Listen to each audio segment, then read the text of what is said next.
السلام علیکم ورحمۃ اللہ وبرکاتہ۔ بسم اللہ الرحمن الرحیم والصلاة والسلام علی رسولہ الکریم وعلی آلہ وصحبہ اجمعین۔ میری طرف سے تمام اہل ایمان، اہل اسلام کو رمضان کی پہلی رات مبارک ہو، پہلا عشرہ مبارک ہو۔ پہلا عشرہ یہ رحمت کا ہوتا ہے، مرسی کا ہوتا ہے، اور دوسرا مغفرت کا ہوتا ہے۔ 10 دن رحمت کے، 10 دن بخشش کے، 10 دن جہنم سے آزادی کے۔ تو جو ہی رمضان کی شام ہوتی ہے تو فوراً آسمان کے دروازے بند ہو جاتے ہیں، آسمانی دروازے کھلے رہتے ہیں، شیاطین اوپر تک جاتے ہیں اور فرشتوں کی باتیں سن کر نیچے آ کے عاملوں کو بتاتے ہیں، ان کے کانوں میں آگے لوگوں کو بتاتے ہیں ان کی روزی روٹی چلی ہوئی ہے، لوگ اپنے وہم کا شکار ہو کر اپنا پیسہ ضائع کر رہے ہیں۔ ضمن میں بات آ گئی، میری گزارش ہے عاملوں سے بچو۔ قرآن سب سے بڑا عملیات ہے، کوئی مسئلہ ہو قرآن سب سے بڑا عملیات ہے۔ قرآن کو وسیلہ بناؤ اور اللہ سے مانگو۔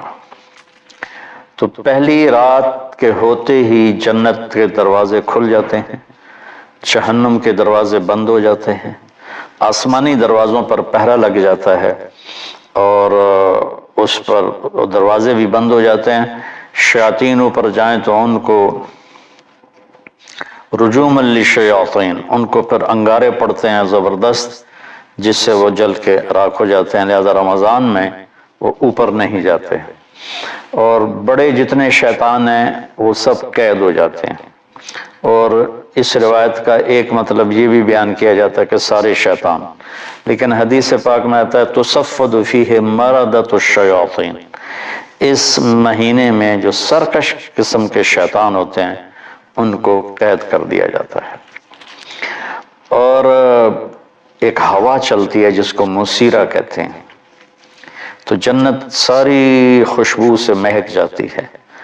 تو جنت کی حوریں وہ دروازوں پہ آ کر کہتی ہیں رضوان سے، جو جی ایم ہے، جنرل مینیجر ہے جنت کا، کہ رضوان یہ کیسی رات؟ تو وہ انہیں بتاتا ہے کہ یہ رمضان کی رات ہے، آج کی رات جنت کے دروازے کھول دیے گئے روزے داروں کے لیے، جہنم کے بند کر دیے گئے روزے داروں کے لیے، اور اللہ کی طرف سے اعلان ہوتا ہے کوئی ہے مانگنے والا۔ اللہ کا عرش سب سے بڑی جو دولت ہے، جنت بھی سب کچھ ہے اور بڑی نعمت ہے، لیکن اللہ کا عرش پہلے آسمان پر آ جاتا ہے۔ اللہ تعالیٰ آنے اور جانے سے پاک ہے، اللہ تعالیٰ لا مکان و لا زمان ہے، لیکن جیسے میرے نبی نے فرمایا ہم ویسے نقل کرتے ہیں، اور اس کی مراد کیا ہے وہ اللہ پہ چھوڑتے ہیں۔ تو اللہ کا عرش پہلے آسمان پہ آ جاتا ہے اور اللہ کی طرف سے اعلان ہوتا ہے، حل من سائل فاعطیہ، کوئی ہے مانگنے والا کہ میں اسے عطا کروں، حل من مستغفر فاغفر لہ، ہے کوئی بخشش کا چاہنے والا کہ میں اس کی بخشش کروں۔ اب ایک سوال کرتے ہیں، ہم نے تو بڑا مانگا، ہماری تو سنتا نہیں۔ تو وہ کہتا ہے اجیب دعوت الداع اذا دعان، میں ضرور سنتا ہوں، یہ ہو ہی نہیں سکتا کہ میں نہ سنوں۔ سنانے کے کچھ قانون ہیں، ان کو فالو کرو تو میں سنتا ہوں۔ مثلا کسی کی کمائی حرام ہے تو اس کی دعا رک جاتی ہے، سنتا اس کی بھی ہے، لیکن دعائیں قبول ہونے کے لیے ایک حدیث یاد آ گئی۔ ایک صاحب نے عرض کی یا رسول اللہ ارید ان تستجاب دعوتی، میں چاہتا ہوں میری دعائیں قبول ہوں۔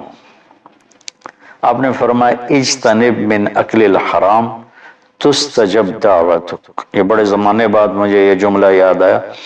آپ نے فرمایا حرام کھانا چھوڑ دے تیری دعائیں قبول ہوں گی، رزق حرام چھوڑ دے تیری دعائیں قبول ہوں گی۔ اللہ نے اتنا وعدہ کیا ہے کہ میں دیتا ہوں، تمہاری تنخواہ تھوڑی ہے، شیطان کہتا ہے کیسے گزارا ہوگا، رشوت نہیں لوگے کیسے گزارا ہوگا، تمہارا کاروبار ہے، سارے بازار والے جھوٹ بول رہے ہیں، تم سچ بولو گے تو تمہارا سودا کون خریدے گا۔ تو اس سب کا اللہ نے کہا الحمدللہ رب العالمین، میرے بندو گھبراؤ نہیں، پالنے والا تمہارا اللہ ہے، صرف تمہیں نہیں پالتا، کل کائنات کو پالتا ہے۔ ان اللہ الرزاق ذو القوۃ المتین۔ قرآن شروع کیا الحمدللہ رب العالمین، قرآن کو ختم کیا قل اعوذ برب الفلق، قل اعوذ برب الناس، رب پہ شروع کیا رب پہ ختم کیا، کہ اس میں ہمیں بہت دھوکا لگتا ہے کہ روٹی کہاں سے کھائیں گے، بچوں کی فیسیں کہاں سے دیں گے، تو رازق اللہ ہے، نماز پڑھو، نفل پڑھو، اور یہ نہ کو میری سنتا نہیں، اللہ کی قسم قبول کرتا ہے اور ضرور قبول کرتا ہے، مصلی نہ چھوڑو، آزماتا ہے۔ ایک دعا میں 10 سال مانگتا رہا، دعا نہیں چھوڑی، اور ہمیشہ یہ کہتا میرے مانگنے میں کمی ہے، دینے والا بہت کریم ہے۔ 10 سال کے بعد جا کر میری اس دعا کی قبولیت کے آثار ظاہر ہوئے۔ ہم 2 منٹ کی مانگتے ہیں اور وہ بھی آنکھیں اوپر ہوتی ہیں اور آمین آمین، اور مولوی صاحب رٹی رٹائی دعا مانگتے ہیں، وہ تو دعا ہی نہیں۔ جو فرضوں کے بعد دعا کی جاتی ہے وہ تو رٹے رٹائے جملے ہیں، دعا کیفیت کو کہتے ہیں، نہ کہ چند الفاظ۔ تو رمضان کا استقبال کریں بھائی، کمائی حرام ہے، توبہ، حلال پہ لانے کی کوشش شروع کر دیں، ایک دم تو نہیں ہوتا، لانے کی کوشش شروع کر دیں۔ کسی سے لڑے ہوئے ہیں صلح کر لیں، ماں باپ کو دکھی کیا ہے ان کے پاؤں پڑ جائیں، بیوی سے بدتمیزی کی ہے اس سے معافی مانگ لیں، بیوی نے خامن سے بدتمیزی کی ہے تو وہ خامن سے معافی مانگ لیں، بچے بھائی بہن آپس میں لڑے ہوئے ہیں، جائیدادوں پر لڑتے ہیں مالدار لوگ، تو صلح کر لیں، مٹ جانے والی چیز، تمہارا باپ چھوڑ گیا تم بھی چھوڑ جاؤ گے، ہمارا باپ چھوڑ گیا ہم بھی چھوڑ جائیں گے۔ تو کسی کے بارے میں دل میں نفرت ہے تو دل کو صاف کر دو، اور یہ رمضان پھر گارنٹی ہے کہ آخری رات سارے گناہوں کو اللہ دھو کے پاک کر دیتا ہے۔ اس لیے میرے نبی پاک صلی اللہ علیہ وسلم کا فرمان ہے، اگر میری امت کو پتہ چل جائے کہ رمضان کی کیا قیمت ہے تو تمنا کریں کہ یا اللہ سارا سال ہی رمضان کر دے۔ تو جنت کی حوریں دعائیں کرتی ہیں، یا اللہ رمضان میں ہمارے روزے داروں میں خامن مقرر فرما، ہمارے ان سے نکاح فرما، وہ جنت میں ان کے نکاح ہو رہے ہوتے ہیں، وہ یہاں موجود ہوتے ہیں، اور اللہ تبارک و تعالیٰ کی طرف سے ایک فرشتہ اعلان کرتا ہے یا باغ الخیر ابشر و اقبل، اقبل و ابشر، اے نیکی کے کرنے والے آگے اور آگے بڑھ، تجھے خوشخبری ہو تیرے لیے بڑی نعمتیں ہیں، ویا باغ الشر یمم و اقصد، اے برائی کے کرنے والے بس کر اور واپس آ جا، بس کر اور واپس آ جا۔ یہ ہر وقت اعلان ہو رہا ہوتا ہے، ہر وقت اعلان ہو رہا ہوتا ہے۔ آدھی زبان سے اللہ کی قسم کوئی کہہ دے یا اللہ میری توبہ، آئندہ نہیں کروں گا، 100 سال کے نہیں 1000 سال کے گناہ بھی ہوں گے تو یوں معاف ہو جائیں گے۔ ہم نے تو کلاسیفیکیشن کر دیا، ہم دیندار لوگ ہیں ہمارے لیے تو جنت ہے، یہ دنیا دار لوگ ہیں ان کے لیے تو جہنم ہے۔ ارے بھائی اللہ کی رحمت اتنی وسیع ہے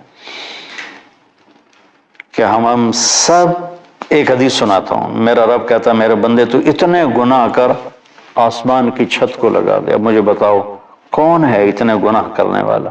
ہمارے گناہ تو جانتے ہی نہیں جانتے، جو صرف 2,40,000 کلومیٹر ہے، اور میرا رب کہتا ہے ایک بندہ ایک بندی اتنے کرے کہ آسمان کی چھت کو لگا دے، اور پھر صرف ایک دفعہ کہے یا اللہ اغفر لے، معاف کر دے، توبہ، تو اللہ تعالیٰ فرماتا غفرت لک ولا ابالی، میں کہتا ہوں جاؤ معاف کیا، تیرے رب کو کسی کی کوئی پرواہ نہیں۔ اس لیے بھائیو کسی کو حقیر نہ جانا، یہ طوائف ہے، یہ کنجر ہے، یہ ہماری شان کے خلاف ہے، ہمارے ساتھ بیٹھے ہیں، تو سب اللہ کے بندے ہیں، پتہ نہیں کس بات پہ اللہ تعالیٰ کس کی بخشش فرماتا۔ اور اس میں قرآن کی تلاوت کی کثرت فرمائیں، اپنے دنیاوی کام مختصر کر دیں، اپنے ملازموں کی ڈیوٹی مختصر کر دیں، نوافل کا اہتمام کریں، تہجد کا اہتمام کریں، تراویح 8 اور 20 کی لڑائی میں نہ پڑھیں، جتنے زیادہ پڑھو گے اتنا اجر ہے۔ مدینے والے 40 رکعت پڑھا کرتے تھے پہلی صدی میں، تو 20 رکعت پڑھو گے تو آپ کا ہی فائدہ ہے، 8 پڑھو گے تو 12 کم ہو جائیں گی، اتنا ہی اس کا نقصان ہے۔ تو ایک تو میں نے تھوڑی سی یہ بات کرنی تھی۔ دوسرا یہ بتانا تھا کہ جناب رسول اللہ صلی اللہ علیہ وسلم پر کتنے رمضان آئے۔ ہمارے نبی نے 9 رمضان دیکھے، اپنی زندگی میں 9 رمضان دیکھے، اور 10ویں رمضان کے آنے سے پہلے ربیع الاول میں آپ اللہ کی بارگاہ میں پہنچ گئے، اللہم الرفیق الاعلی۔ تو آپ تو کھجور پہ روزہ رکھتے تھے اور کھجور پہ افطار فرما لیتے تھے، کبھی کبھی کھانا بھی ہوتا تھا، کبھی کبھی سحری اکٹھے ہوتی تھی۔ تو ایک دفعہ آپ سحری کھا رہے تھے اور حضرت علی رضی اللہ تعالیٰ عنہ علیہ السلام اور حضرت مقداد بن اسود اور ارباز بن ساریہ، یہ 3 صحابی آپ کے ساتھ مل کے اکٹھی سحری کر رہے تھے اور بکرے کی سری پکی ہوئی تھی وہ کھا رہے تھے۔ تو بلال آئے، یا رسول اللہ صبح ہو گئی، کھانا پینا بند کریں، میں اذان دینے جا رہا ہوں۔ آپ نے کہا ٹھیک ہے۔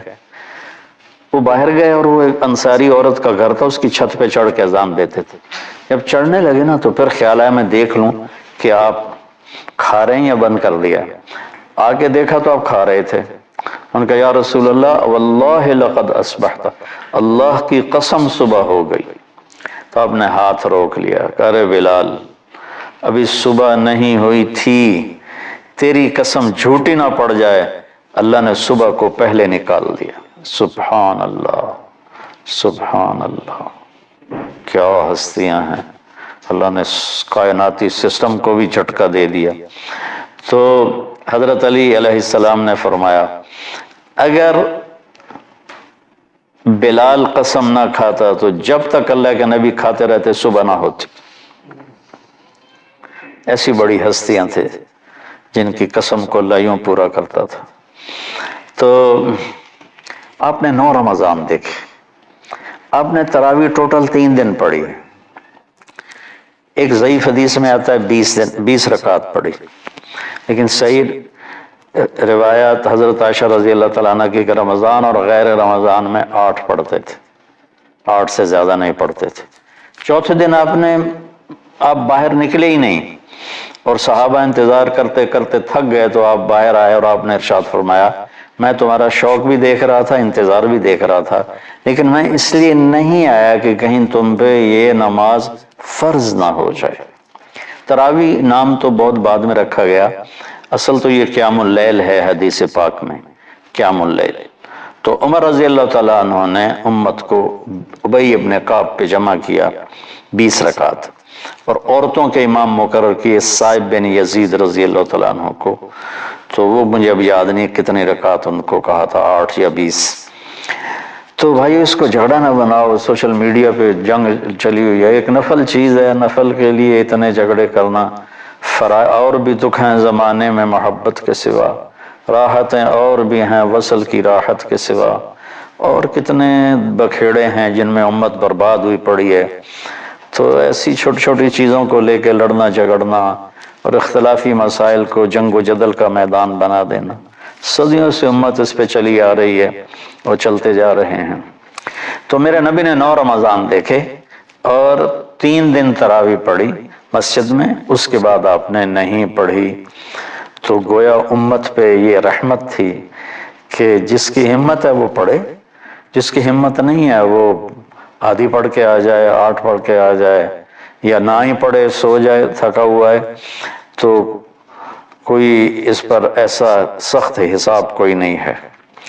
اور آپ روزہ جو ہی سورج کا کنارہ ڈوبتا تو ایک آدمی، جب آپ مدینے میں آپ کا رمضان ہوتا تو ایک آدمی ایک مکان کی چھت پہ کھڑا ہوتا تھا، تو اس کے ذمہ تھا کہ جو ہی سورج ڈوبے اطلاع کرے۔ تو جو ہی سورج ڈوبتا تھا تو وہ اطلاع کرتا تھا یا رسول اللہ غربت، غروب ہو گیا، آپ ساتھ ہی کھجور منہ میں ڈالتے تھے۔ پانی کے ساتھ آپ نے روزہ افطار کیا، کھجور کے ساتھ روزہ افطار کیا، دودھ کی لسی کے ساتھ آپ نے روزہ افطار کیا۔ تو ہم بھی روزے کی افطاری کو سادہ رکھیں، کھجور کھا لیں، کوئی پھل لے لیں، تھوڑا سا پانی سادہ پئیں، برف والا نہ پئیں، پھر اس کے بعد ہلکا پھلکا کھانا لے لیں، پھر تراویح پڑھیں، اس کے بعد آپ نے جو پینا ہے پئیں، جام شیری پینا ہے یا روح افزا پینا ہے، پھر جو پینا ہے پئیں، لیکن افطاری کو ہلکا رکھیں کہ پورے دن کی محنت ضائع ہو جاتی ہے، پورا دن جسم خالی کام کرتا ہے اور ایک ہیٹ پیدا کرتا ہے، ہم اس میں ٹھنڈا پانی ڈالتے ہیں، ایک دم ہم آگ کو بجھاتے ہیں، اس لیے آپ دیکھتے ہیں کہ افطاری کے بعد جسم ایسے گرا پڑا ہوتا ہے، اٹھنے کو جی نہیں چاہتا۔ بہت سے لوگ اس لیے تراویح نہیں پڑھ سکتے کہ وہ اتنا کھا لیتے ہیں کہ ان سے اٹھا ہی نہیں جاتا۔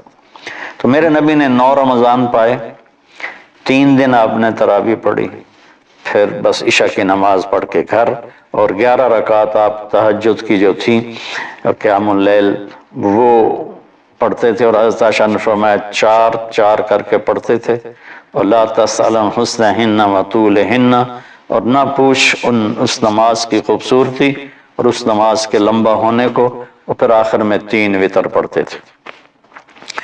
تو جب آپ سفر میں ہوتے تھے تو ایک آدمی کسی پہاڑی پہ چڑھ کے کھڑا ہو جاتا تھا، چونکہ پہاڑی علاقہ ہے تو وہاں جو ہی سورج ڈوبتا تو وہ اوپر سے نعرہ لگاتا تو فوراً کھجور منہ میں ڈالتے تھے یا پانی کا گھونٹ لیتے تھے۔